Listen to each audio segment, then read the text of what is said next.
Pre-COVID, I was really out there with the people, with my family, just staying involved. Love to entertain, love to have people over. I'm a mother of 4, grandmother of 2, beautiful family. I love my children and my grandchildren. I got ill. It was March 18th. I got really scared because I realized then this stuff was in my body and we didn't know anything about it. And the only thing that I was hearing about COVID was that people were dying from it. And I didn't want to die. My expectation with recovery was I would get better and I would be done with it. And that's been furthest from the truth for me.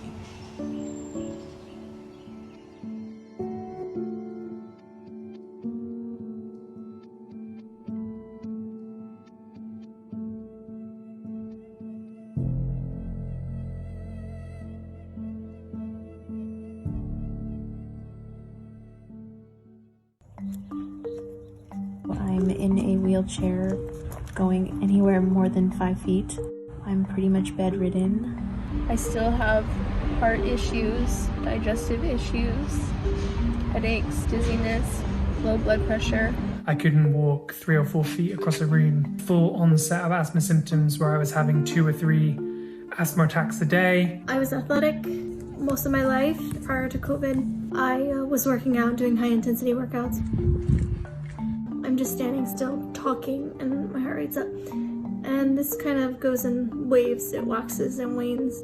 The medical community thought that this was one and done, meaning if you survived the infection, that you would become normal, and this is definitely not the case now.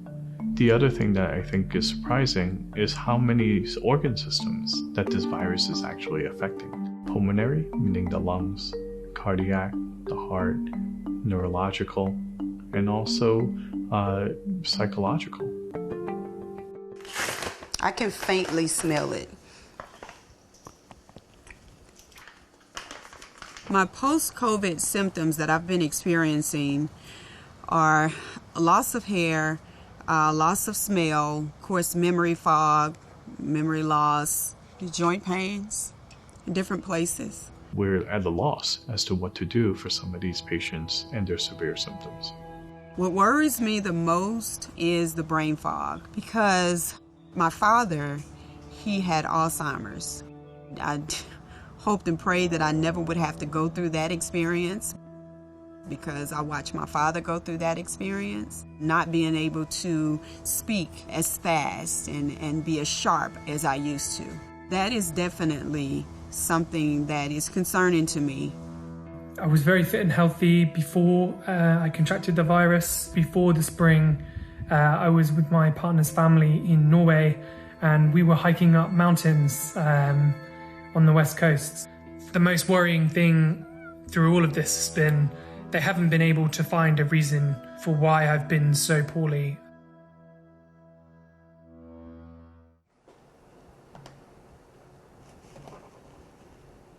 I'm about to get on Zoom with Pastor Robert Dixon. Post-COVID symptoms, how's everything going with that? How are you making it through? It's been a pleasure just knowing somebody else, like you're not on the island by yourself. When I saw you put your Facebook post up about you dealing with COVID and just the extent of how you went into details, it was really good to hear, and then it helped me to be able to share more about what I was dealing with. If I'm in the middle of a thought, I can be thinking of the word and just will not get it, right? That's me, yes. Absolutely. In regards to preventing further decline, I don't know if there's anything that we can do, mostly because I don't think we understand enough about the time course and the etiology or the cause of these symptoms. I fear that they will never get back to baseline. We can't tell for now whether that's a possibility or not. Just had a heart episode coming down the stairs, and my heart hit 150 beats per minute. I'm out of breath. Another trip to urgent care, waiting to find out if we're gonna have to go to the ER or not. Had another heart episode yesterday and this morning.